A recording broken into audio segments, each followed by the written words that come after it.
Welcome to Art Bazaar, a podcast that chats with artists of all types to explore the depths of creativity. Brought to you by the Alternative Gallery. We'll be releasing new episodes every Wednesday with bonus episodes dropping randomly. If you like what you're hearing, you can support this podcast by going to thealternativegallery.com and clicking on the podcast tab. I'm your host, Brandon Wonder, Creative Director of the Alternative Gallery, a nonprofit arts organization in Allentown, PA, run through the efforts of dedicated volunteers. On this episode of Art Bazaar, we'll be chatting with Joseph Makkos, a printmaker and archivist from New Orleans. Joseph salvages old letterpresses and boxes of rare type, working to keep them accessible and put into use during modern times. In 2013, Joseph acquired a collection of roughly 30,000 original papers from the Daily-Picayune and the Times-Picayune, dating 1888 to the end of 1929, likely the most complete physical collection of this era. He then created the organization NOLA DNA to support the continued legacy of these papers. You can read all about this at noladna.com. Welcome to Art Bazaar, Joseph. It's great to be here. Thank you, and thank you for having. We're actually we're recording in your studio. I should say, yeah. I feel so grateful to be back here in your amazing studio. And I want to say that this is actually a special episode because it's the first one we're recording outside of the Alternative Gallery. Nice. All previous episodes have during the carnival season in New Orleans. Yes, we're taking time out of the crazy carnival season here to have a chat about archiving and newspapers and collecting cool stuff and all the amazing stuff you've been up to over the years and since I last saw you. When were you here last? It was at the end of 2018. Wow. And it was hard for me to leave. That was my first visit to New Orleans. And I was trying to come back. I couldn't come in 2019. I was planning to come in 2020. But then the pandemic kind of, put that on hold. So I know. The pandemic put a lot of things on hold. Why don't you first explain, because we're sitting here in your studio, why don't you just give me a quick description of where we are? We're in an upstairs loft surrounded by old historic newspapers and archives from lots of different years. Some stuff in tubes. Some papers framed as part of exhibitions that have happened. Over my left shoulder here, we have an original William Faulkner short story framed in a print that's probably one of the only remaining copies of that left in the world, of a William Faulkner short story that appeared on the front page of the Sunday magazine in 1925. We're in a really kind of cozy loft with a tin ceiling in an old building that was built in the 1880s, 1890s. That served as a shoe store and a shoe store storehouse on what would have been the historic Jewish Canal Street, which became the Black Canal Street here on Oretha Castle Haley Boulevard, which was once upon a time called Dryads. And this street ran all the way into what an area in New Orleans called Back of Town. And Back of Town is where Louis Armstrong grew up. So we are literally less than, say, half a mile or 3/4 of a mile from where the man who essentially brought jazz to the world grew up. My favorite musician. In a very historic, neighborhood called Central City. Beautiful. In New Orleans, yeah. And it's my second visit here, and I was very happy to walk back in here in the place, although you may have added a few more items to your inventory and collection. It seemed the same to me. It felt the same. You haven't seen my space yet, the Alternative Gallery, and I think if you did, you would fully understand how much this is my thing.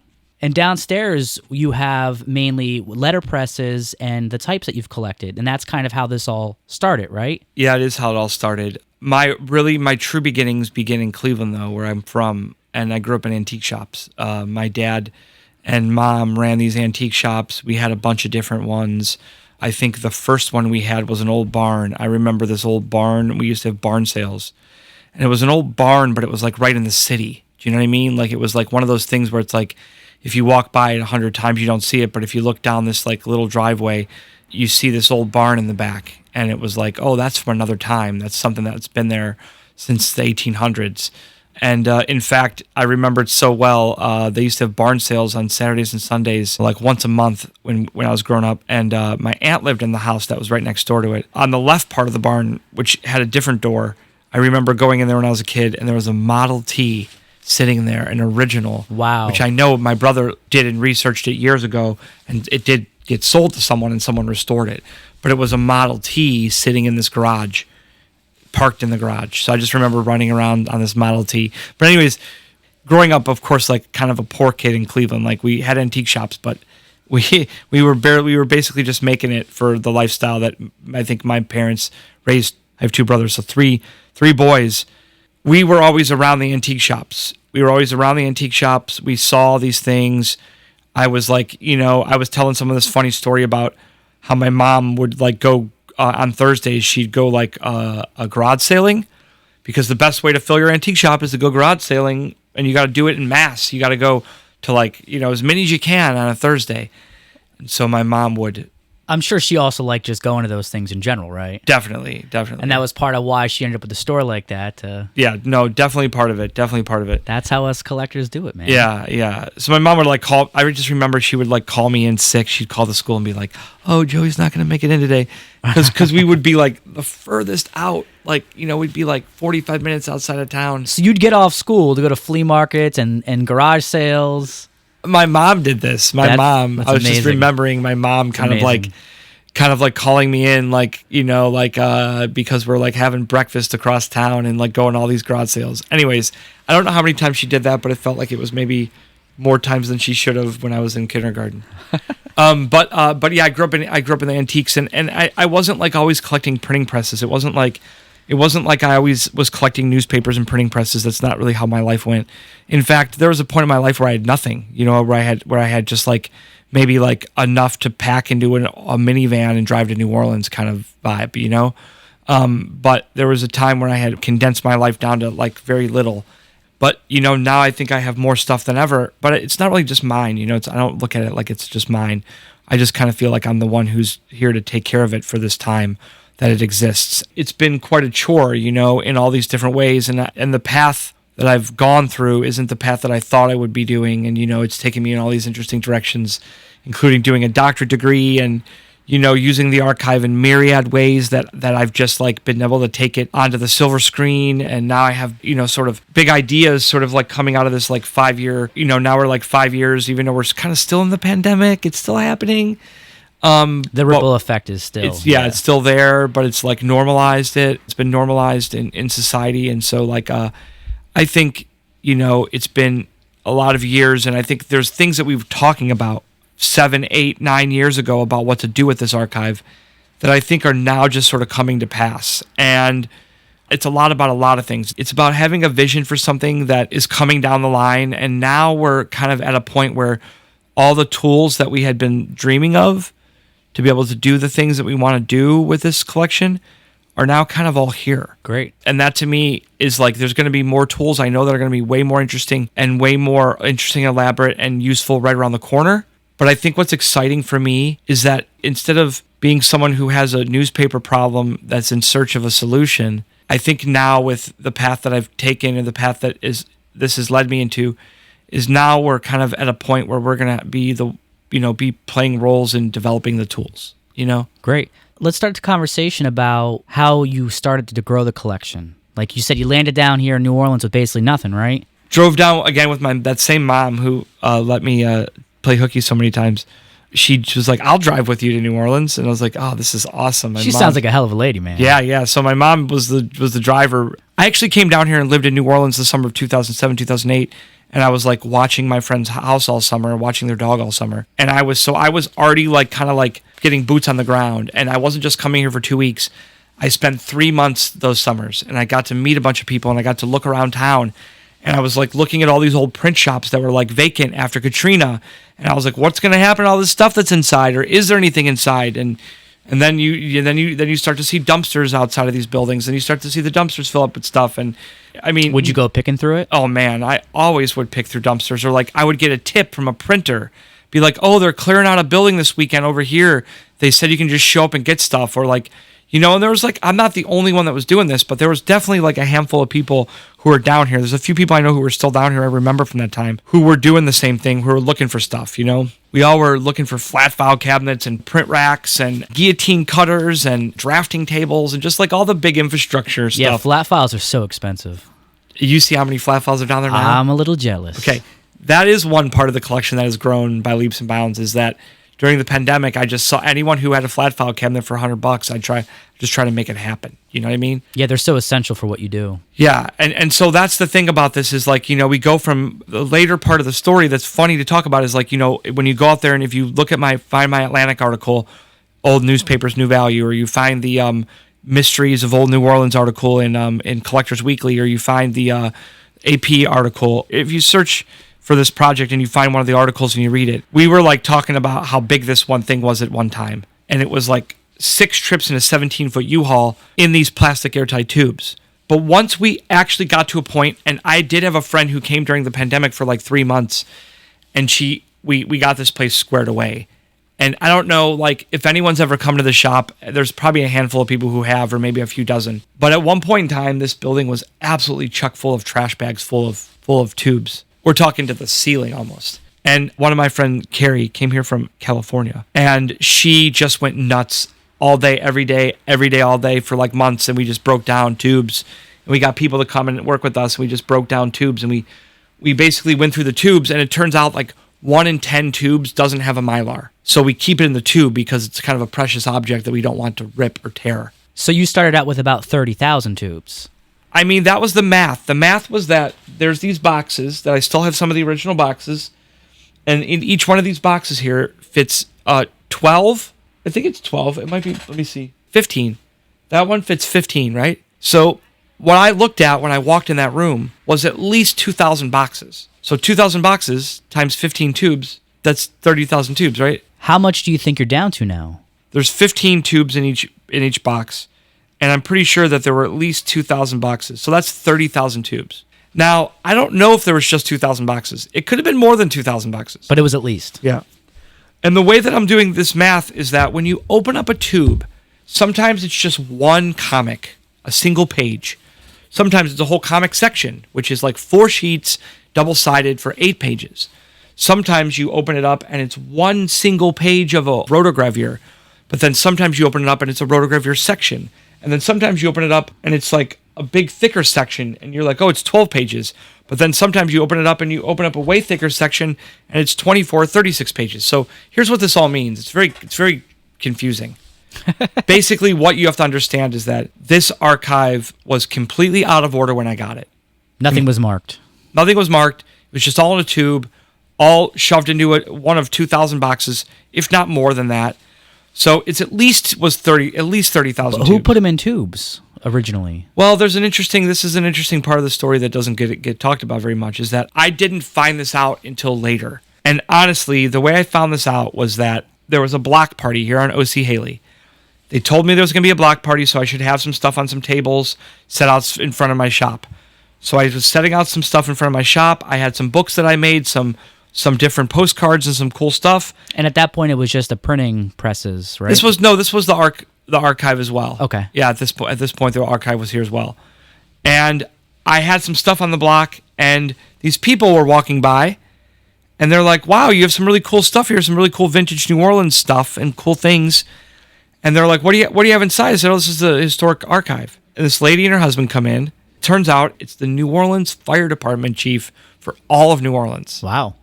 For the whole city. And he was just like, dude, what do you have here? And I was like, I have this whole historic newspaper archive. And he was like, you need to get more flat file cabinets. Those are really good to protect your archives because those things are fireproof. That's a guy who would know. That's a guy who would definitely know, yeah. And he was really super duper friendly guy. So his wife was like, I actually recognize these tubes. I knew some people who were working on this project years ago. And I go, what do you mean? And she goes, yeah, I knew the people who were working, and what they were doing is they were set up in this other shop, in this other part of town. I had no idea. So there's another part of the story. They were set up in another building in downtown New Orleans, and it was like, they said it was like a big, like, couple 1,000 square foot space where they had all these bound editions of these books, and they were cutting them open, and they were taking each day-to-day out and wrapping it in this Mylar and putting it in these tubes. And apparently, at one point in time, the people who own this or people who managed it, I don't know really that part of the story, is that they were going to open a shop in the French market, and they were going to sell these tubes for $20 a tube in the French market. What? Yep. They were going to sell them piece by piece? Yep. All right, so And apparently they did. They sold a few, but it wasn't very successful, and they closed the shop very quickly. Like, they just tried to do it for, like, from what I was told, for, like, less than a month. And they sold maybe a couple dozen tubes, so, like, God only knows which days those were. But essentially, like, they did start doing it, and it was not successful because... Luckily, this would be very successful now, I think, if I went and sold this in the French market too. Don't do that. Okay, I'm not gonna. Don't sell it to a bunch of fucking tourists during carnival season. No. So basically, like, you look at some of them and they're really exotic. You look at some of them, they look really boring. But then you open up the third page and it has an illustration of a sea serpent. You know, like, wow. I mean, I'm just saying, I made that up. Like, that happened one time when I was like, this paper looks really boring, and then I opened it up in the middle. There was a beautiful illustration. There's always something. There's something weird inside. Yeah. So basically, like, there's something in every newspaper here. And so I did the math on this, right? Continue. Again, you go further and say there's about 12 sheets of paper on the average. On the average. So that's 30,000 tubes times 12 sheets of paper. That's 360,000 sheets of paper times each sheet has two sides. So I would say it's at the very least, 750,000 sides of historic newspapers. So at least the books that they came in, because these originally came from a British museum or the British Museum. Where did these come from originally? If you look at cancellation stamps that I found on the archive in the early days of the archive, I was I noticed really quickly and very, very quickly that it had all these interesting stamps on them. The British Museum, the red stamp with a crown. Yep. So the British Museum originally bought these papers. So here's what I think happened. I think what really happened with the archive is that I think somebody was collecting in a different location in the United States on behalf of the British Museum. It wasn't like these newspapers were mailed to England. I think what happened was there was at some point in time what would have been something like a repository that existed in the United States that would get editions of the newspaper sent to them. And then when they had enough, they would send it over. And they would do it 1 month at a time. And then they would bind an edition, which actually... You showed me those last time. I remember those. Yeah, there are a few of them here. They're right there. Yes. See those 3? Yes. The reason I have those 3 is because those have William Faulkner short stories in them. I think this last time, wasn't this whole table full of them? No, I think they might have been a little different. They might have been, okay. There's only like 3 or 4 of those that we have around here. And they still have the pages in them? Yeah, those are the original bound, what they would have looked like. Before they were put in tubes? Yep, totally. Okay. Have you tried contacting the British Museum about this? Strangely enough, when I wrote my article, Old Newspapers, New Value for the Atlantic, the British Museum blog republished it the next day and said, Joseph Makkos writes an eloquent article in the Atlantic about the dangers of destruction of historic archives and preservation. Like, they said something very complimentary. It wasn't like Joseph pans the British Museum for getting rid of historic newspaper archives in 1999. No, it wasn't like that. It was praiseworthy. They were very happy. They were very interested in the article, that it was some perspective that was very interesting on the history of what becomes of these things. Yeah. You know what I mean? Were they mentioned in that article? I imagine they were. Yeah. Yeah, I definitely mentioned them in the article because I had found out through reading Nicholson Baker's book, Doublefold, because he writes about this newspaper archives that were deaccessioned from the British Library. People don't even realize how much it was. It wasn't just this archive. It was hundreds of newspaper archives. I think most newspapers, at least in the United States. They had, and that era, there was many. So they had stuff like Scientific American, and they had stuff like, the New York World, and they had stuff like the San Francisco Telegraph and the Detroit Times and the, Chicago Tribune. These like really cutting edge, 1920s, 1880s. Think about the reason that I think the British Library was collecting this era, 1880s. From what I understand, that's when a lot of the collections began, because that was the beginning of a different industrial age of newspapering. It was the Joseph Poulter, William Randolph Hearst era.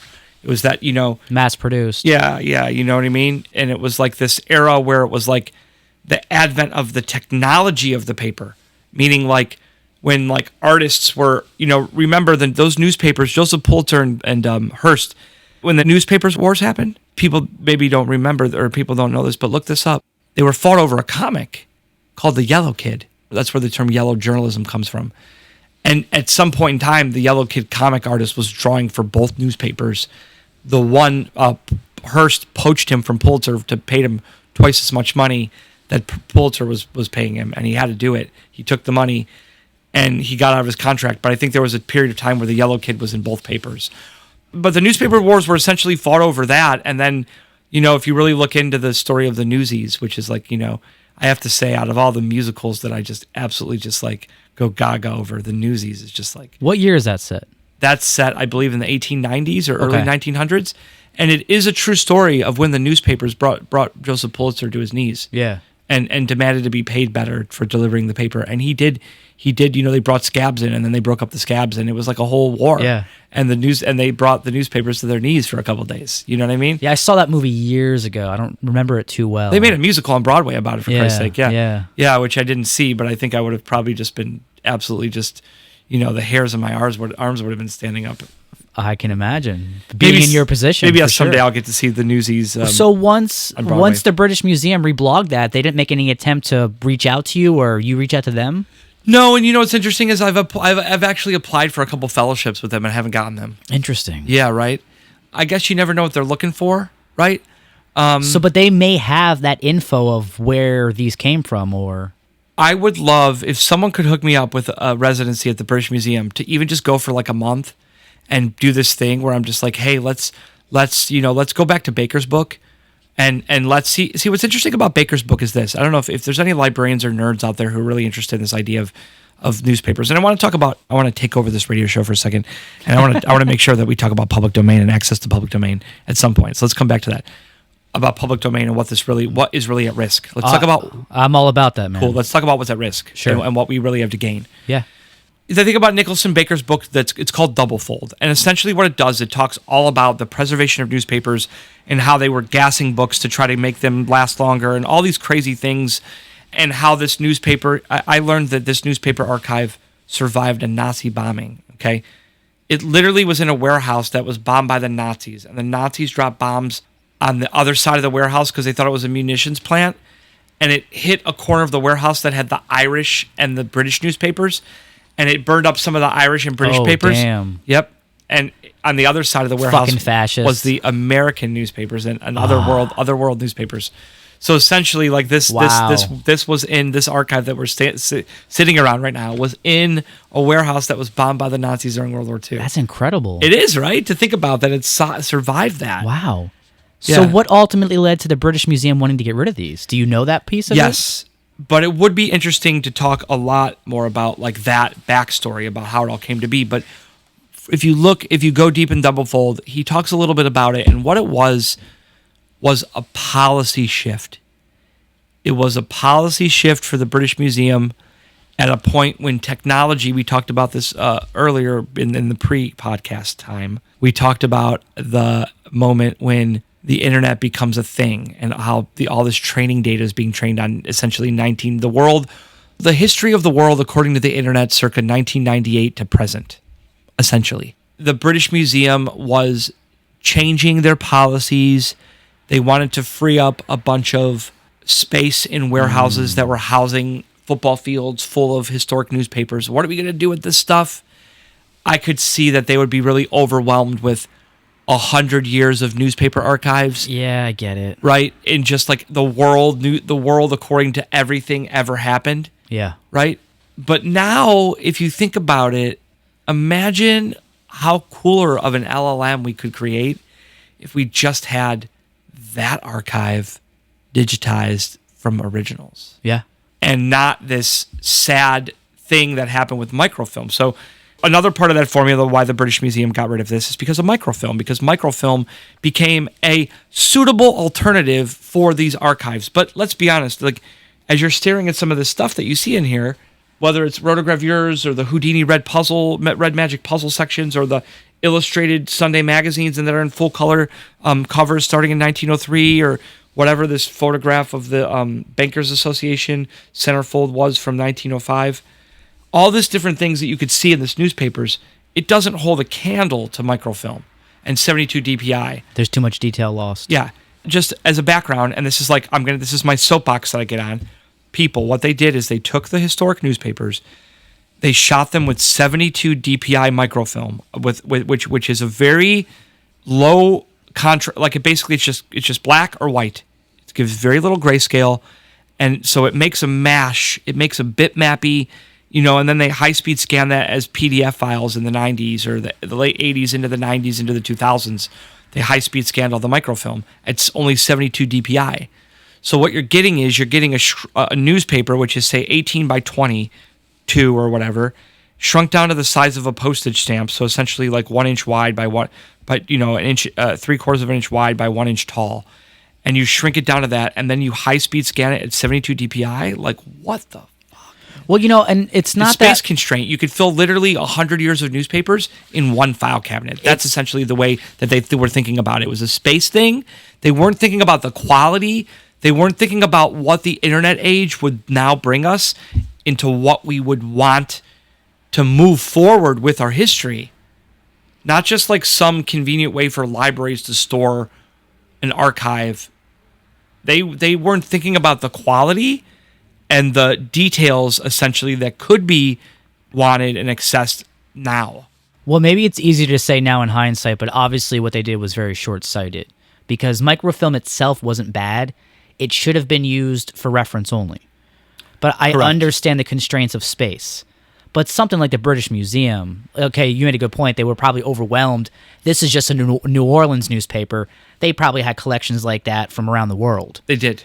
So at some point, you got to make decisions here. But they should have put a little more thought into maybe keeping. Maybe not so much a British Museum, but I think I'm speaking generally. Like microfilm, that exterminated a lot of quality print material. It did. A lot of media is gone. It did. A lot of media is gone, exactly. And like Duke has the New York World, which is like they have a complete run of Joseph Pulitzer's New York World, which is considered one of the best newspapers ever. Had color, had insane graphic layouts like no one's ever seen before. You know what I mean?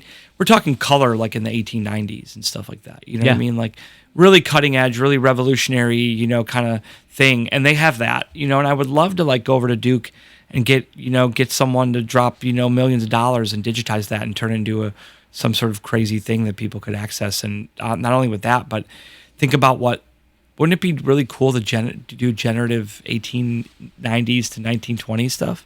Of course. That's what I'm working toward. You know what I mean? That's what my mission and goal is like I want to be able to like go and take like this last years and then, maybe acquire some more years and sort of look at it from a large perspective and be able to like look at this history and make it more accessible and make it more available to people, but then be able to use it and generate and be able to like use it as reference imagery and generate things from the reference imagery.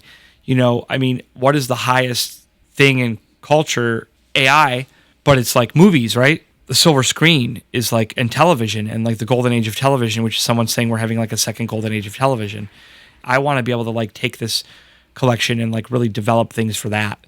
And I'm talking like not just like, a prop for a movie, which we've done, which we've done things like earlier this year. We made some super cool jazz journalism stuff for that big, movie production company that does movies about superheroes. That was cool. That was fun. That was neat, like to do that and to engage with them and have a good conversation and have fun. But and now we're always going to be in that universe. But like, basically, I look at this and say like, whoa, how much stuff could we do where we're like using those extra tools to create narratives and news stories? And I'm really kind of taken aback by people in the older generation now, okay?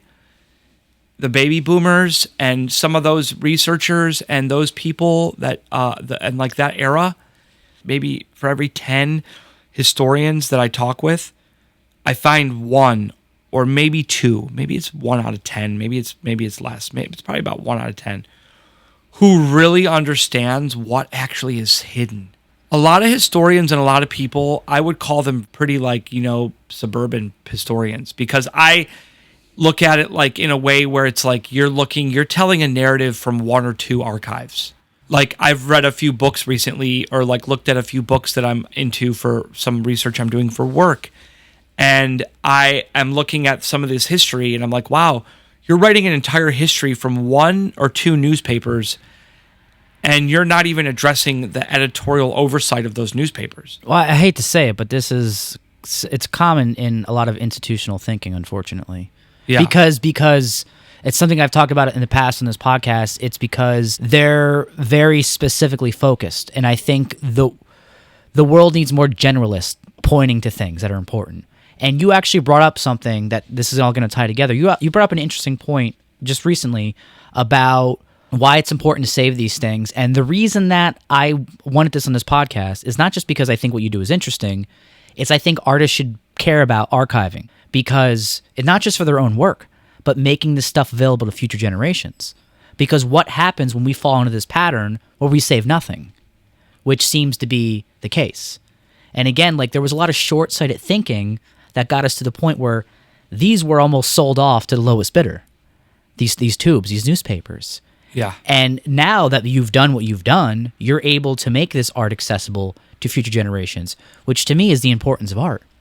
And I think there was another really interesting thing that was written about in one of the articles when you, I think, pretty much first acquired these papers. It was the journalist was talking about how interested they were in this one specific article talking about essentially what were food trucks 100 years ago in New Orleans. Yeah. And you made a good point about people today think that food trucks are this new trend that we just developed, but literally 110 years ago, New Orleans was doing the exact same thing. And because of that lack of context, we're accidentally repeating things without even realizing it. So yeah, okay, it's just food trucks, no harm, no foul, but what happens when you get into bigger issues? I think, let's be honest, this is a part of the reason why there's a rise of fascism again in the world, because we kind of forgot some things. And maybe that is at least partially due to a lack of art and media being accessible. What do you think? Yeah, I think that people need to be reminded of what the past was really like. And I think that, like, when you take away this layer of the having access to the real, or to this material culture, right? This is material culture activism, essentially, what I'm doing, I think. It is a form of I'm activism. not like trying to pat I would agree myself. with that. I'm not patting myself on the back. Because when you first embarked on this was not a trendy thing to do. Well, like, I'm not patting myself on the back either, because let me tell you something, everyone out there who's listening to this is an albatross. This is literally like a juggernaut I of feel history. you. Yep. I know. What I mean by that, so let's get back to the matter at hand. The matter at hand is that our history has been kept from us. And what I mean by that is that there's a surrogate, there's all these different layers of digital surrogate. When your buddy goes and finds a cool graphic online and downloads it and rips it and then drops it in design and grabs it and makes a vector of it and traces it and recreates their own thing and then puts it on a t-shirt and then sells it on, whatever, okay?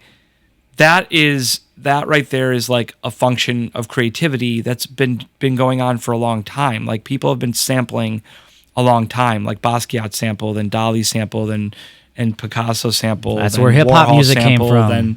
Yeah, exactly.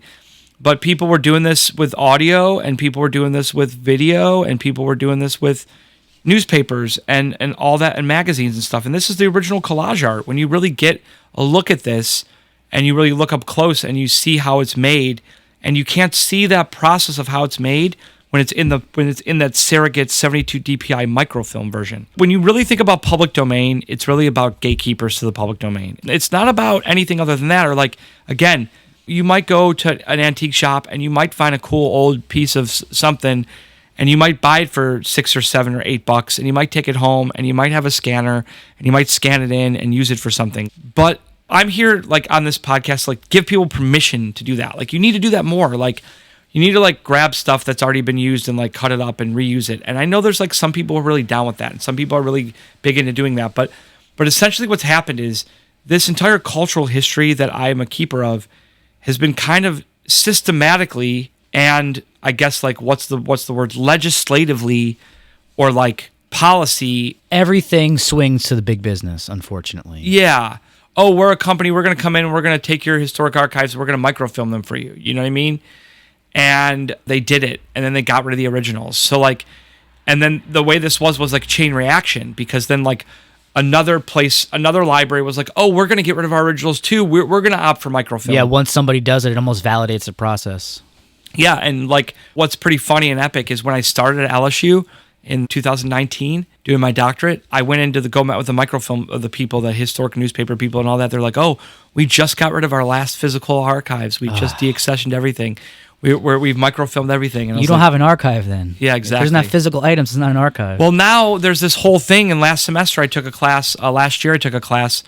I did my personal report on microfilm, and I was like, did a whole spreadsheet and slideshow talking about the pluses and minuses of microfilm. And, so I had to go down that rabbit hole and dig for that. And dude, right now, when you look at microfilm, most people are just talking about how it's deteriorating, how it's like mildewing and smells like vinegar. One time I was on a phone call with an archivist at the public library just recently, and they were like, "Oh, it smells like vinegar. Smells like Italian dressing." He said, "Vinegar, yeah, vinegar syndrome." We did our episode two episodes ago. No, last episode it was about the film prints we saved last year. Yeah, and the actual breakdown of the film stock, vinegar syndrome. So can you fix that?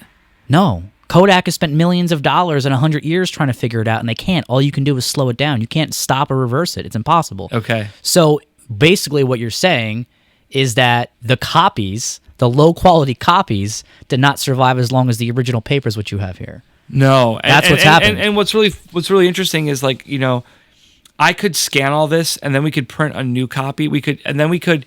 This is hypothetically possible. We could scan this, fill in all the blanks of all the missing stuff with the 72 microfilm and back engineer it, because we can basically recreate it. Well, technically we can train the AI on how to stylistically recreate it. Sure. With even the 72 DPI microfilm. Yeah. So we could back engineer that, and then we could reprint a new copy of it on cotton. How long will that last? 500 years. Imagine that tethered with like a future media, because that's what I'm talking about. Well, I want a future-proof digital media. So I'm glad you brought that up, because the unfortunate part of where we are as far as technology is nothing digital is archival. Nothing. No. We have no archival methods, which even Hollywood, when they shoot their films now digitally, they put them on film prints to archive them. Those polyester prints, even in normal conditions, will last probably 2,000 years. 2,000 years. 2,000 years. Yeah. So that's kind of where things are going.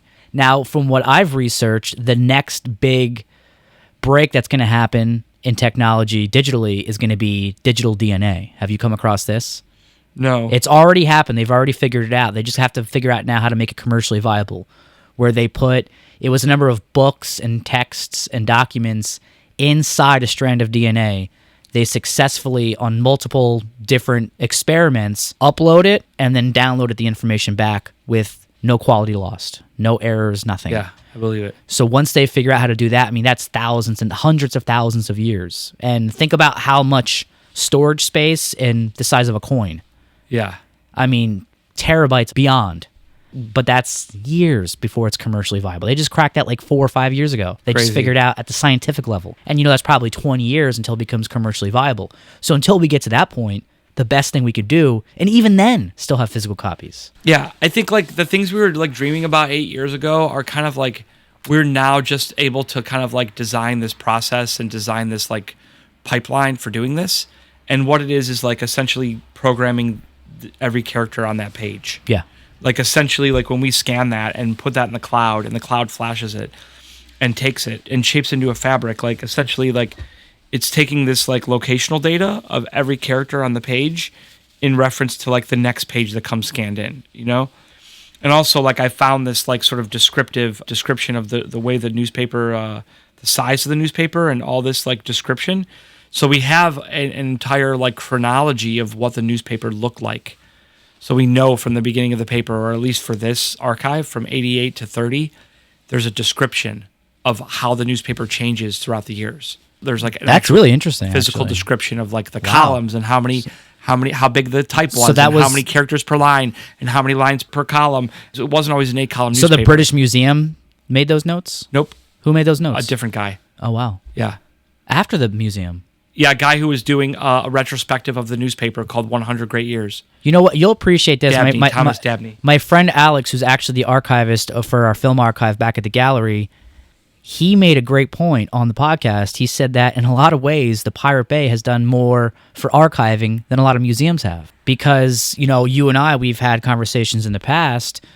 Museums and archives are necessary, but once they get to a certain level of institution, things become kind of inaccessible. Yeah. Where, it's preserved, but no one can get to it. Well, then who's it preserved for? If no one gets to use it, if no one gets to see it. I mean, we have come across things that have been given to us because the people didn't want them going to a museum or didn't want them going to potentially something like the Smithsonian. Yeah. Native Americans are hugely scared of giving things artifacts because then they no longer have access to them. Yeah, that's kind of a sad moment where we are at. Well, I mean, it's really tricky, right? Because like over the years, like I've been, this thing's almost been poached off of me. I didn't like You didn't cave. I didn't cave. I think like several times I've been approached by investors who I didn't feel like were the right investor, who I had gone down sort of like, the line with and talked a little bit about this and that. And they never really felt like the right person because they didn't really quite understand where it was going. And they were figuring in the valuations differently. And then their metrics for how successful we were would be like, oh, we're going to throw you a contract with something that goes one way or the other. Like it's not like worth a lot of money. And I'm like, well, you guys are like trying to get us to do like a commercial project. That's like a small lift. That's not like a big heavy lift. Like we're trying for something bigger and better.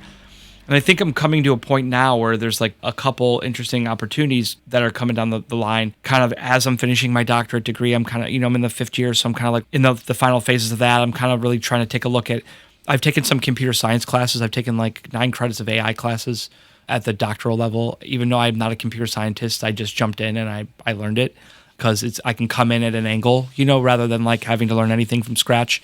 And I had to explain like complex mathematical formulas in a particular way. Like I didn't have to do the math, but I had to explain what each part of the formula meant in deriving like, ground theory or like foundational theory and determining like just formulas. But anyways, I'm looking at it from the perspective of like, what can we do with this? Like, what are people going to be wanting to do with this like 100 years from now? And I think we need an update. We need an upgrade. And that's kind of like where I'm like looking at things from the perspective of like public domain and accessibility and like what this could be and how like it could be used in a more public way. It is like a liberation is needed. And even as I'm studying library sciences and I'm taking like museum studies now and I'm doing an independent study now and all that stuff and I'm looking at all those things from those perspectives, I kind of think that the whole academic system is a little bit flawed in the way that they're like perpetuating the same old thing.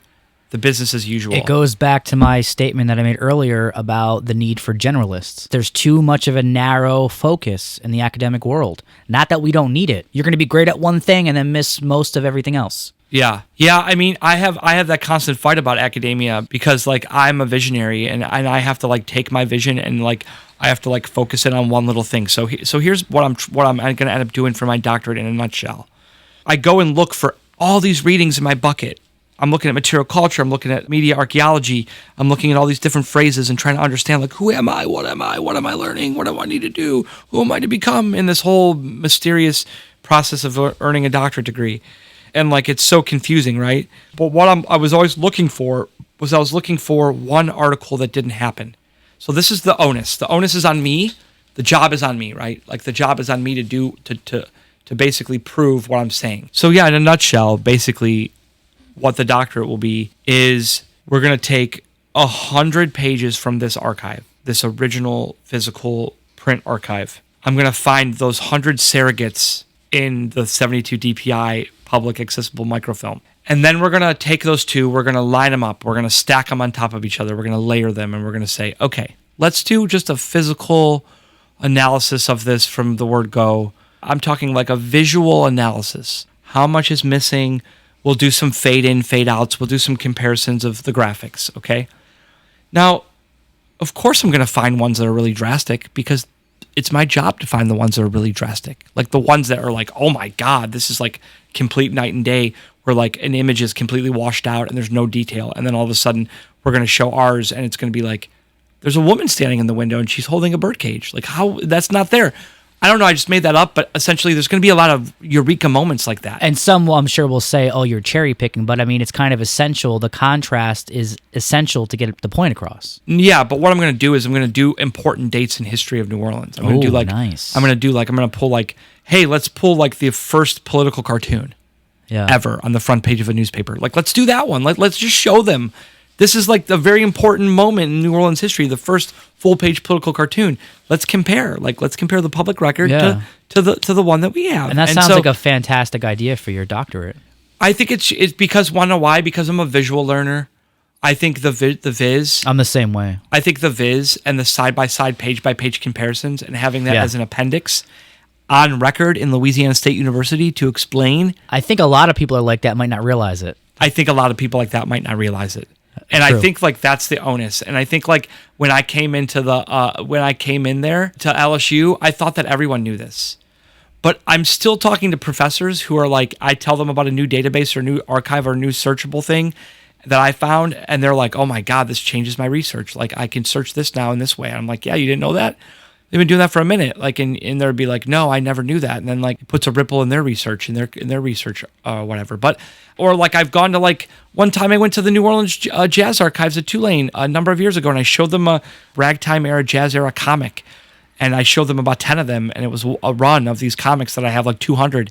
I'm like, can you help me find anything that's ever been written about this? And I'm talking like, these are the guys who were at the Hogan Jazz Archives for like decades. And they're like, go in their office. I show them all the things, and they do some online searches, and then they go in their offices, and they're pulling books off the shelf, and they're talking to each other behind the glass. And I'm like, what are these guys doing? Blah, blah. And they come back to me, and they're like, okay, so we essentially looked up the top jazz historians who have ever written on the history of comics and jazz and all the things, and we haven't found a single thing about this comic. You have what we would call a white whale. So they're kind of considered lost in that situation. Correct. Yeah. So that's lost. That's a jazz era comic published by a syndicate that was published in, who God only knows, maybe say 8, 10, 12 different papers around the country. And I have one of the remaining copies of it, but not only that, I have a whole run of it, or like practically a whole run of it. Wow. And so like that's a book right there. Hell yeah, it is. You know what I mean? Like that's a book that someone could write. Like I don't know if I'm the guy that's qualified to write it, because another historian friend of mine is like, oh well, you need to read everything there is about a comic history in order to write about that. Or like everything there is about the representation of that person in that comic in order to understand it, in order to do the background. So I don't know if I'm necessarily the one to do that. Do you know what I mean? But I would love to dish that up to somebody. I would love to like find the right... Well, I don't think that's true. You don't have to write a book saying that you're the expert, that you are the final word on this. You can say, hey, I found these. There isn't anything really else on it. I'm doing the best I can to present this to the world. Who wants to follow up on this? I mean, sometimes that's what's needed. Yeah. And I think, but there's a billion things like that in this archive, man. Because like you and I are the same in this way, where we start doing a thing before we're qualified to do it. You started archiving this stuff and trying to preserve it for future generations, and now your studies and even your work is trying to catch up to that. Yeah, here, a little secret, full disclosure. I never took a letterpress class in my life, okay? Before I started printing letterpress. Yeah. Strangely enough, I took several letterpress classes after I started doing letterpress. Exactly. But basically what I did was I convinced these wonderful people in Cleveland to come and let me print at their print shop, and that I knew how to do it. And you know how I learned how to do it? I watched the WPA 1930s letterpress videos on YouTube. Wow. WPA is still paying off. Those 1930s, 1940s cool vintage videos that show this is how the print shop works. Yep. Those newsreels. Yep. I have some of those on film. I watched those things like 3 or 4 times each, and I was like, I think I can totally learn how to do this. That's amazing. And the YouTube of its day. Basically the YouTube of its day. So I watched those vintage 1920s, 1930s letterpress reels, and it's kind of funny because if you look at my aesthetic right now, it's like a little bit like influenced by that. And the collection that I got was just like, I knew how to collect stuff because I was from the antiques world. Yep. But when I got here, I started collecting something different. Now, let me ask you this. Now, because you're in New Orleans, now, aside from the fact that it's a New Orleans paper, New Orleans is a city steeped in history. Has the city been very supportive or responsive to what you're trying to do here? I hope the answer is a resounding yes. It's not. Oh shit. Yeah. I mean, how do I say this? I don't think this is a New Orleans project anymore. I actually think it's a world project. I can agree with that. And I'm looking at it more from that perspective. And the more that I get out there, one time I was just like, I found a Veuve Clicquot ad. You know Veuve Clicquot? No, what's that? Veuve Clicquot. It's like that champagne that's really like $35 a bottle, and it's like got the orange label. Ah, yeah. Okay, I've seen it. Okay, yeah, or the yellow label. I didn't know the name, but I've definitely you painted a picture. One day I was like poking around in this archive, and I was just flipping pages like I do sometimes, and I found one of these ads, and I was like, wow, this is an 1890s Veuve Clicquot ad. I wonder if Veuve Clicquot is interested in this ad at all. And so I randomly just look up some sort of North American, I look up some sort of salesperson on the internet. No, I'm sorry. I messaged them through their Instagram account. Wow. Yeah. I said, hey, I found this cool ad that I think you guys might be interested in. You sent them a photo? Quick little glance photo with the thing. I didn't send. I just not reprintable. No. Actually, I did not send it to their Instagram ad. I said, hey, I found some really fascinating history. They get back to me in 24 hours. I'm being sent to their marketing, social media marketing person. Next thing you know, within a matter of the same day, I'm on a 3-person email chain with the North American sales director and another person who's in charge of marketing and another person who's like a lead at Louis Vuitton Moet Hennessy because they own the brand. And then within 48 hours, I'm talking to like a European sales director and a European marketing person. And then within 48 hours, within 24 hours after that, within 72 hours, I'm in an email chain with the director of House of Clicquot in France, the archivist for the whole that goes back to the French part of the company. Do you know what I mean? So I find something in my archive, and within a couple days, I'm messaging with the people who are running the archive for this company, this Fortune 500 company in other part of the. Did they know about that specific ad? No, they'd never seen it. They thought it was the most fascinating thing they'd seen. And I was like, Joseph saves the day yet again. I was like, well, what are we going to do with this? And then we had a little conversation about this or that. And they wanted, of course, a digital copy of it. I sent them a little small resolution watermark copy of it that they couldn't really do anything with. But essentially, like, they were appreciative to have that. But that kind of thing leads me to other companies and things that I've done where, archives that I found and ads that I found have literally changed the history of the company. Like, wow. As in the thing that I find is added to the timeline.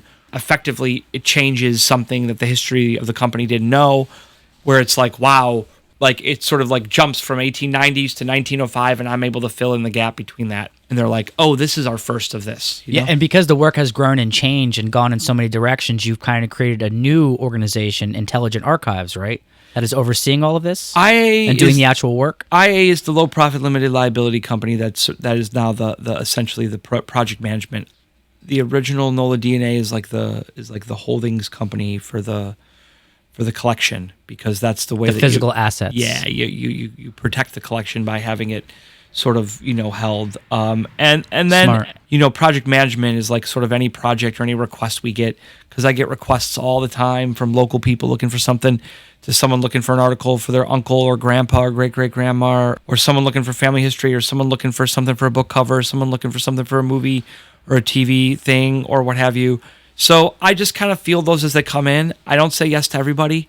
I think I say no to people who I think are coming at me with a weird, awkward request, or something who wants something for just too little and I just can't accommodate them. And also timing has a lot to do with it as well. Sure. But I'm open to anything. And I recently had some designers come, some fashion designers, some streetwear designers come and ask me for some things. And I gave them some things. And now we're like, they might be like kind of like running that up pretty heavy. So it's like one of these things where it's like, you never know where people are going to want stuff. And I've talked to like a lot of younger people recently about this. And, I think as we move to the AI aspect of generation and graphics and the way that images look and the feel for things, I think people equally are interested in going back. It's kind of a back to the future in a certain sense. It's a back to the future because it's like, I think that the most of what we have to gain to recreate as we move ahead is actually trapped in the past, because there's so much stuff that's been done in the past that no one knows about, because that microfilm, even though it's made it more accessible to people who are doing this sort of wide sweeping research, the graphics and the art, capital A art, and the comics and the color and the illustrations and the golden age of illustration and the Belle Epoque and all that graphics that's like pre all the 1920s, and now Mickey Mouse is coming available and all this stuff. All that era has been trapped from us because it's been shrunk down and put into a file cabinet so that people can look at it on a reader in a library. Not like something that's more accessible to people on the internet where they can like grab a graphic and use something and put it on a t-shirt or run it on some other type of thing, or even more so, do a deeper search or do something more academic that uses graphics more. I think part of that problem with academia sometimes is like it's too much on the page, the language and the words, and not enough like, hey, let's look at this visual and let's like analyze it because it doesn't fit on the 8.5 by 11 sheet of paper. It's like left out from this canon. And it's like canon of 8.5 by 11 reports that are in 1.5 sized spacing in 12-point font. Drives me insane because it's like there's so much more to the world than what's kept in those constraints of that convention. You know what I mean? And like this stuff, it breaks out of the world more because what we're looking at the world right now is through our phones. Everyone's looking at the world through their phone, whether they're taking a picture of it or whether they're recording themselves doing something in it or whether they're trying to access media or whether they're trying to get into history or research or hear music or do art. Everyone's trying to do everything through their phone. Even email, even communication. Oh yeah, for sure. Beyond just actual phone calls. So I think when you make this screen that small, you're missing out on the grandeur of this beautiful art on the cover of the Faulkner thing. No one's ever seen that. I can assure you, like you two are looking at this right now, that 1925 William Faulkner newspaper. Yeah. There's probably like maybe 10 people have been up in here and seen this, or maybe a few other people have seen this, but there's like less than a dozen people alive who've even seen this. Wow. You know, I'm saying like no one who is even, I mean, I bet there's like tens of thousands of Faulkner fans who've never even knew that he had a page spread in the Times-Picayune newspaper when he lived here in 1925. Like that looked like this. You know what I mean? Like that's trapped in time. That's a piece of media that's never made it out of the newspaper. Well, and I think it's about to become a lot worse because, like I mentioned earlier, nothing digital is archival, and we're already seeing things disappear from, like, YouTube. Like we talked about in the past episode, Google is actually deleting YouTube accounts that are more than, like, a year inactive. Think about student films or home movies or anyone that just had a random YouTube account posting stuff up. Oh, we got to clear space. It's the exact same problem of when libraries wanted to convert to microfilm, but now it's happening digitally. We think, oh, because it's online, it's forever. No, it's not. Yeah, they're calling. No, you think this is bad? It's about to be a million times worse, billions times worse. It's definitely not. Because yes, there's more content, but at the same time, everything is easier to lose now, even, well, important or not. I think it's definitely a problem. I'll tell you, one of the other little weird, we have a bunch of other little weird, rare collections in this archive here. It's the newspaper archive, but we have a big Harper's Weekly collection that goes back to 1857. Wow. To around the 1890s. It's 1857 to the 1890s. When did that start? Harper's, and right then we have issues since the beginning. We have issues from some of the first months. It's not the whole thing, but it's a bunch of Louisiana, New Orleans related content that this guy picked. Wow. But we also have a whole 2 collections of Hurricane Katrina newspapers. Wow. And I wasn't going to keep them at first, but there's 2 different people made me take them. And they were like, look, you're a newspaper archivist. You should take these Katrina ones because in 20, 30 years from now, people are going to want to look at this stuff and access this Hurricane Katrina newspapers. Have you worked with the Hurricane Katrina Museum on that one? I haven't. No? No, but maybe I should. But basically, like, there's all that down there. And you know why that stuff's kind of important is that all these articles that were there after Katrina are definitely no longer on the internet. You cannot search for Katrina-related stuff that happened in the city. Like, it's all gone. Wow. You have to look at the microfilm in the libraries to look at it. And I think that it's really less than 20 years. Less than 20 years. You can't search for that stuff. It's really unknown. People did this. People talked about this. I saw... there was a panel discussion that this got brought up on a number of years ago, a New Orleans resiliency panel discussion, and someone brought up the fact that like there's so many people who were blogging in the blogosphere when Hurricane Katrina happened in 2006, because the blogosphere was literally the thing. Yeah. So sure. There's like all these people who are blogging their experiences with Katrina, and like literally like 1 out of 100 of those is still up. What? Yeah. And let's be honest, those are the true accounts. Totally. That stuff is... Because that was the era of MySpace and LiveJournal. Yeah. Even maybe Zanga was still hanging around at that point. Damn, I have a LiveJournal back in there somewhere. Yeah, and you know what? Going back to the Hurricane Katrina Museum, my take on archiving is it's important to have things in multiple places. So I think if you have those papers, it's almost a responsibility for you to be working with them, because they should have, at the very least, a copy too. And hopefully they have the same philosophy that you have regarding these materials. Who's that?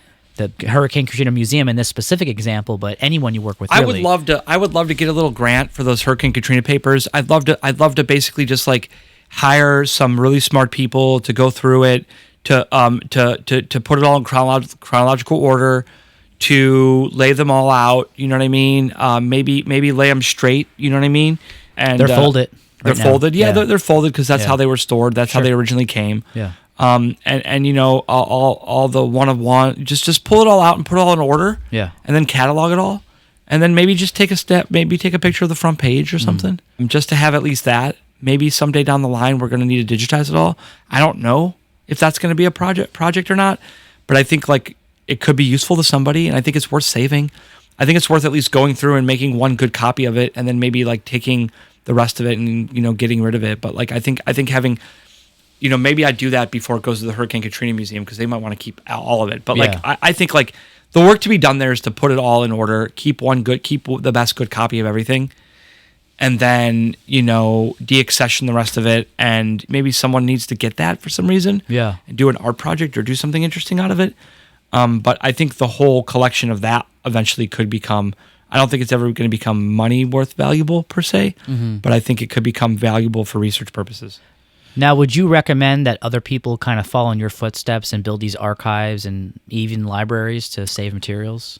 I think it's fascinating to, I think there could be some more, I think there should be activism like this, and I think it could happen in lots of different ways, you know, whether it's like boxes of photos found in someone's attic.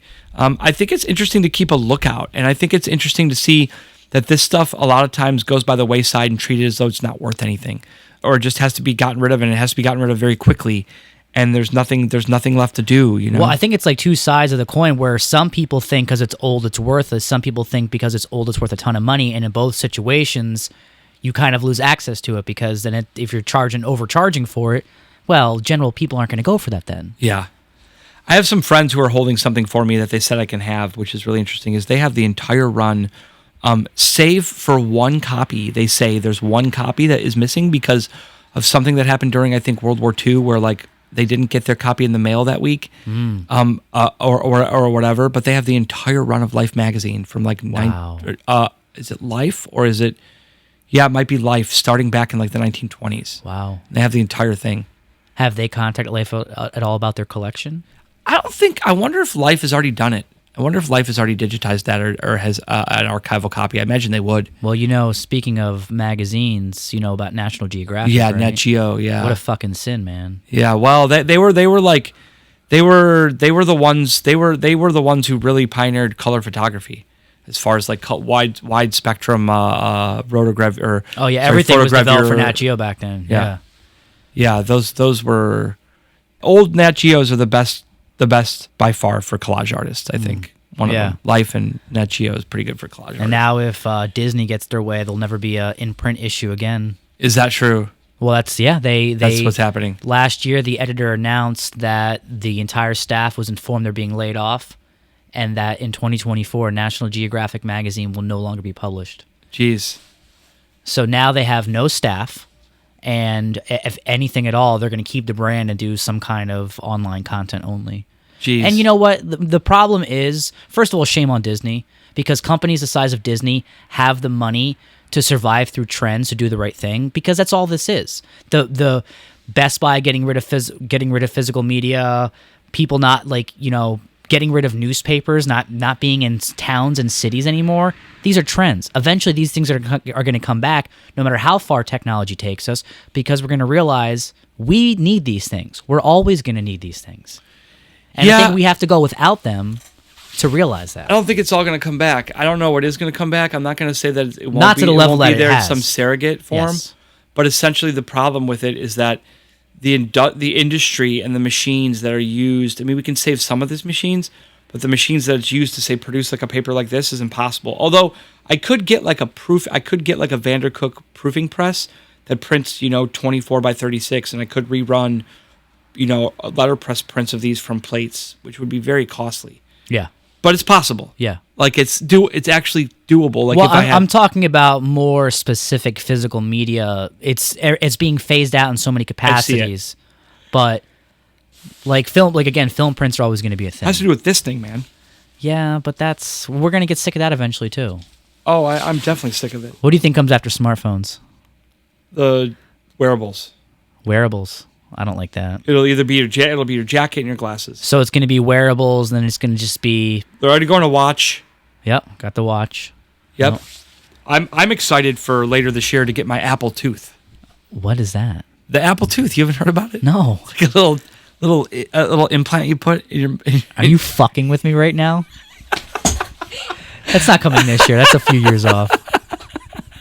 Well, eventually they're going to start... I made that up completely. Well, I'm going to say... I just made that up on the spot. But in general, obviously the Apple Tooth, but in general, implants are going to become a thing. I mean, that's already a thing. 100%. Wearables, earrings, glasses, headphones, the watch, the phone is going to be worn. I'm telling you, it's all going to be either on your arm, on your hand, on your palm. It's all going to be worn. It's all going to be worn. It's all going to be slowly moving as part of our bodies. It's going to be, we're definitely moving into the transhumanism. Yeah, I was going to say that's probably the next step is converting technology and biology into one. Yeah, we're going to cyborgs. We're a couple years off from being immortal, right? Wow. Some of us should not be immortal. Let's leave it at that. I don't think everyone will be immortal, but I think it could be like maybe like our kids could be immortal or something. I'm not too sure exactly what. Maybe not immortal, but like could live like into their hundreds. Have their consciousness downloaded into like a servant robot. Well, they have all that crazy gene therapy now where that actually reverses aging. So that's do they? Yeah. I know they're always studying it. I don't know how far they get on cracking those things. It's always some breakthrough that they say is there, and then it's like goes nowhere. It's only probably for the super rich, but also so many of these fields, the people who are outsiders, not in those fields, they don't really realize how far advanced some things are. Like I was reading something a couple years back about flying cars, and the guy was like, it might sound like sci-fi to you, but those who are developing it realize how close it is to actually happening finally. Sure it is. Which is like mind blown. That's the future I think so many thought of. The Jetsons. We're only 50 years too late. Yeah, well, yeah. That's, it's because MTV stopped playing music, everyone says, right? Yeah. Oh, really? Interesting. Yeah, you ever see that? It's like the future, like utopia, and it's like only if MTV never stopped playing music. Ooh, interesting. See, culture, man. Yeah. We chase trends. I think... Again, the businessman, it screws things up. To go back to your question about activism and individuals and all that, I guess you could become you could do it a bunch of different ways. You could be really rich, and you could be hearing this. You'd be like, oh yeah, I'm going to go buy a bunch of newspaper archives and digitize them and make an LLM and change the world. Great, you should. Or you could be like, oh, I'm a librarian that's going to liberate these archives and do a cool exhibition and do something rad with these historic archives that I have under my purview and make them accessible to my community and people who need to get them. Or you could be like, hey, I'm going to smuggle these important books about revolution and all these things out of a country that's oppressing them, and I'm going to get them to a place where they can be saved and be celebrated. There's a lot of different ways that you could do this. I'm an individual person, and I'm not really supposed to own this archive. Like ultimately speaking, like institutional knowledge and institutional history and institutions.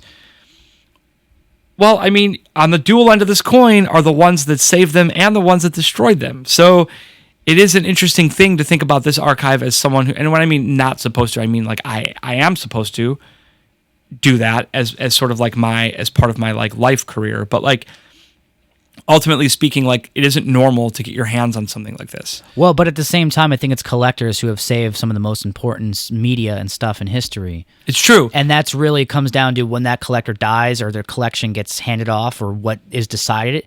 It either gets to the right place or too often the family doesn't know what to do with it and it goes in the trash. I think there's this guy called Blackbeard who saved the comics. I think he saved like tens of thousands of broadsheet comics, I think, and they end up going to a university, I think, in San Francisco. Like, so it's all like this early crazy comics like what we have here, but they have a massive collection. Yeah. I'm not too sure how big it is, but it's pretty big. But there's a guy like that, or like there's like lots of people who do this kind of work, and I think lost films that appear in someone's collection after they pass away. Oh yeah, definitely. I'm trying to get it online. I know it's a duality, because we have the physical and we're trying to get it online, but I'm trying to get it online in a bigger way. And I think I've gone to school for 5 years, and I don't know with the pandemic and everything, if even the last 5 years I could have gotten it online sooner. Yeah, but the thing is, like you said earlier, that only about a dozen people have seen that Faulkner piece there. In order for you to realize the vision of what this collection should be and what purpose it should serve, it has to be online. That's a duality of it, where you want to show the physical assets, but at the same time, you can't bring a stream of people in here. No. The space isn't designed for that. No. This is a working studio. You even refer to it as a studio. No, but I envision a museum someday. I envision a museum in the quarter or somewhere really prominent in New Orleans, that it could be a rotating exhibition. There could be a physical media plus a digital media engagement. I see something that like people could take a piece of it home. They could wear a piece of it. They could basically like make themselves their own type of book or their own type of object that they're interested in, whether it's a poster, whether it's something for their iPhone case. Like I envision this being something that like everyone could have a piece of. It could be really liberated in that way.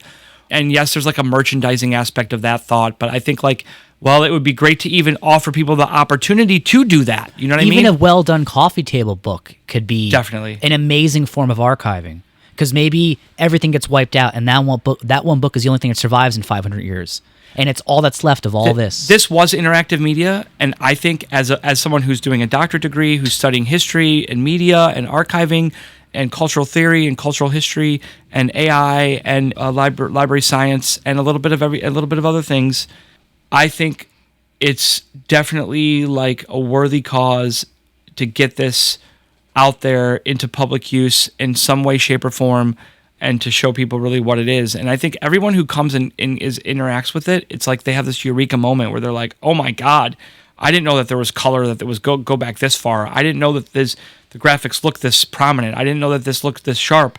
Everyone has like such an amazing physical, like emotional interaction with the paper. The way that they dip into it and the way they pull something out and the way that they see it, and they like didn't even know. That's usually the answer. That's usually the response is like, I didn't even know. Well, and that right there is probably the most telling reason why you need to take those next steps, and what's probably pushed you to do so. Yeah, I think definitely like going back to school and like learning how to do all this and considering where it could go. Like I was saying before, I guess the final to wrap that other part of the thought up is, I had a vision for this years ago. Like for the first couple years, it was just like, oh my God, what did I do? And then it was like, oh my God, it's like Christmas. And like then it was like, oh my God, I'm doing research now, and people are asking me to curate exhibitions. You know, the first 3 or 4 years was like a whole different thing. And then like people challenged me to kind of like go out and to try to become the expert on it all. And quietly, I've done that in the background. I haven't written a book yet, you know, which maybe I should have. Maybe I should have already written the book called The Accidental Archivist, where I tell my life as the adventure of an archivist who saved a collection from Craigslist, and like that whole story and how my life is changed by it. I think that would be my book if I could maybe write a New York Times bestseller, sort of like a biography, you know? You know, because we didn't mention that you that's how you came across this collection. You found it on Craigslist. Yeah, it was an ad I answered on Craigslist. It was crazy. Which is so wild. They called me like 30 minutes later and were like, do you want to come look at this now? And I was like, okay. And it was in the hands of a private collector at that point. It was they were twice removed from the British Museum. Yeah. So somebody brought it from the British Museum. This person bought it from them, and then they desperately wanted you to take it off their hands. Pretty much. Wow. Yeah. You should definitely write a book about that, man. So there's that. And then there's like the books that I want to write about topics that I'm really interested in history that I've fallen in love with. Because there's 1,000 of them. There's a billion of them. You know what I mean? And there's so much. And I'm sure this project has only opened that to more passions and obsessions. It has. It has, because there's a few topics that I don't want to talk about on here because I just like have some things that I'm kind of brewing behind the scenes. That's cool. I like that. But I have some topics that I'm super deep into. And I wish I could just take time off from my life. If you could say, okay, Joseph, what would you do now? I would just kick back and write a TV show and a movie and something else. But I have it here. I have some lines that I've like kind of like gone on, that I've like learned a lot in the history of this city that I think isn't talked about. And I think like those are the things to me that are the most powerful, that if I can do for the rest of my life and go in that direction to be able to create things and bring bigger messages and bigger visions and bigger ideas, like creative projects to life, that's what I would want to do with this. Yes, I have to do the archive and bring the archive to life for everyone else, but I also have visions and ideas on things that I want to create from the archive, manifesting stories that have not been told. And those are equally important to me, and that's the duality of my life right now, is that it's like I do the creative projects, I bring those things to life, but I'm also like trying to study it from the deep academic standpoint, and then I'm over here like creating like t-shirts for Mardi Gras. Do you know what I mean? Yeah. So it's like so many things are like, I have like pending requests for people who want to do projects with this collection. So it's like all these things going on at the same time, and like really I just need like I'll get there eventually where I'm like commanding the helm of like a team of people who could help me realize that dream. And I think I'm going to get there, and I realize, I'm not going to do it alone, but I took the proper steps to get educated on it so that now I can like square up a whole, like following around this thing and like go at it. This archive has the potential to be a full-time job for at least half a dozen people. Yeah. Maybe more. Maybe more.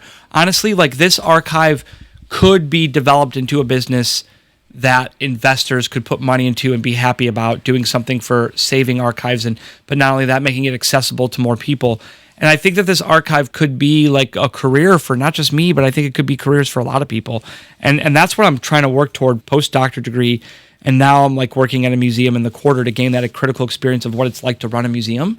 And that's going to be really important for that in the future, because it's the archive and it's the design studio and it's the museum and it's other museums that could come out of it as well. And it's like other projects, and it's like the whole archive and how like everyone around the world would want access to that and create from it. So it really could be so many things for so many people. Yeah. And that is really like my dream. And I don't think it was possible during the pandemic. I was making a living doing printing during the pandemic, and now I'm making a living running programs at a museum. And I think that that's good. And I think that all the things that I've made decisions on doing have been made with the long vision of what ultimately will come of this archive in the future in mind. Well, I mean, first of all, you're doing amazing work, and it's obvious you're very serious about it. And if there's any way that I can help or my organization can help fulfill that vision, the help is there. Anything we can do, even if it's just in the background cheering you on, because it's really important work. So I do appreciate you taking the time to explain all the amazing work you do here. I'm going to try to make it a point to, even if it's photos you already have, maybe share some of the photos of the tubes and some papers, just so other artists and listeners can see what we've been talking about. And of course, if they want to check anything out, NOLADNA.com is the best place for that right now. I know you got some other stuff in the works, but for right now, it's the best, right? Yeah, I think you could look up a bunch of articles. I can give you some links. If you want to put up some links. We'll put those in the show notes and make sure those are shared as well, because I read like 2 or 3 articles, and they were amazing and very insightful. And I think they're important for artists to read because it could give them a different perspective on things. I think we're going to have some things on the horizon here very soon, this year, where you're going to be able to, get a little more insight and access to some things that we're doing. But I'm looking forward to it, man. Yeah. Thank you so much for having us here, man. Yeah, thanks so much for coming during Mardi Gras. Hope you enjoy your time here. Oh, we're having a hell of a time, and we still got a few more days left, so we're going to be kicking around the city doing some fun stuff, taking in all the art and culture, and this is a great piece of that, man. Yeah. Thank you for having us. And we, of course, been talking with Joseph Makkos from NOLA DNA about all the amazing work he does here. And once again, you can check him out on NOLADNA.com. Thank you, everyone, for listening. We'll see you next time on the Art Bazaar.